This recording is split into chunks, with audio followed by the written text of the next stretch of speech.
उत्तराखंड के छछंदो पंचायत के जोभी में शुक्रवार की सुबह करीब 8 बजे एक दर्दनाक घटना घटी। धान की खलिहान में गांव की एक महिला और उसके 12 वर्षीय पुत्र की जलकर मौत हो गई। दोनों के शव पूरी तरह से जल गए थे। दोनों मृतक की पहचान जोभी गांव निवासी सोमरन मुर्मू की पत्नी नुनिया देवी 40 वर्ष और उसका छोटा पुत्र चांद मुर्मू 12 वर्ष के रूप में हुई है। सोमरा मुर्मू का कहना है कि रात की उनकी पत्नी और उनका पुत्र खलिहान में सोने गया था।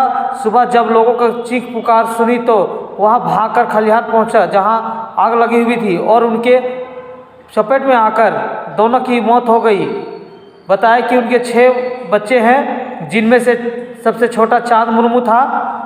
जानकारी मिलते ही मधुबन पुलिस घटनास्थल पर पहुंच छानबीन कर शव को अपने कब्जे में लेकर थाना ले गई।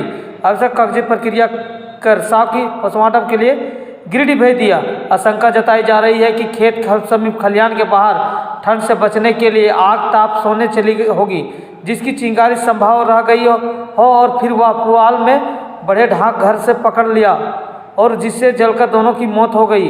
पुलिस जांच में जुटी है। घटना के बाद गांव में मातम पस रहा है। घटना की खबर सुनकर स्थानीय विधायक जयराम कुमार महतो गांव पहुंचकर पीड़ित परिवार का ढाढ़स बढ़ाया। इधर भाजपा नेता दीपक श्रीवास्तव, झारखंड मुक्ति मोर्चा युवा नेता अखिलेश महतो उर्फ राजू, झारखंड मुक्ति मोर्चा प्रखंड अध्यक्ष राजकुमार महतो ने भी शोक संपन्न परिवार से मिल सांत्वना दी। छछंदो पंचायत के ग्राम जोभी में रात में आज जो सो एक महिला मतलब अपने बेटे के साथ सोया हुआ था, जो हम लोग खलिहान बोलते हैं, कुंभा पे पैदा। और उसी में सब पहले से आग मतलब क्या बोलते हैं उसको जला के मतलब ताप रहा था।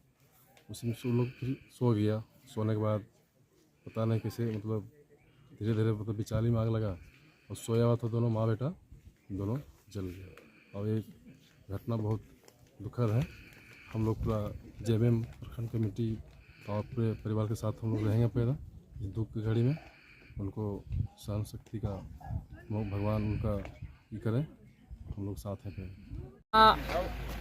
खेती बाड़ी जब होता है तो हम लोग किसान लोग क्या करते हैं कि घर से बाहर एक खलिहान बनाते हैं। उस खलिहान में हमारा धान होता है, पुआल होता है, चाकी होता है। तो उसी क्रम में क्या होता है कि घर से वो कुछ दूरी में होता है, तो कोई रात को आके फसल ना ले जाए, कोई पशु आके चर ना जाए, तो घर के लोग कुछ रखवाली करने के लिए, पहरेदारी करने के लिए उस खलिहान में उन पुआलों में एक कुम्भा होता है। उस कुम्भा को बनाकर वहीं सोते हैं जब तक कि वह खलिहान का काम कंप्लीट ना हो। तो उसी क्रम में वो महिला अपने बच्चे के साथ उस कुम्भे में सोई थी।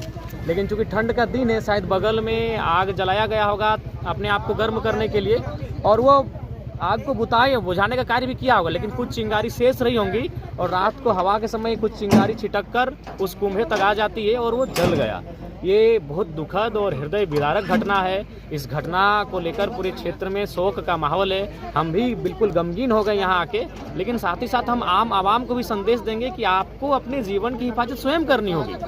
आज हम उस दौर में हैं कि व्यस्तता, भागम भाग के बीच हमें अपने जीवन की भी हिफाजत करनी होगी। इसीलिए अगर मैं इस घटना के साथ साथ पूरे क्षेत्र में जो लोग कुम्भे में अभी सो रहे हैं, उन्हें मैं कहूँगा कि जब आप अपने कुम्भे में सो रहे हैं तो आसपास देखिए, क्योंकि ठंडा का दिन है, किसी प्रकार का कोई आगजनी जैसी, मैंने आगजनी नहीं कह सकते, कोई अगर आप अपने आप को सेंकने के लिए अगर आग जलाए हैं तो उसे नष्ट करके ही अपने कुम्भे में सोने के लिए जाएं। यह घटना बहुत ही हृदय विदारक है। आगे लोग सचेत रहें।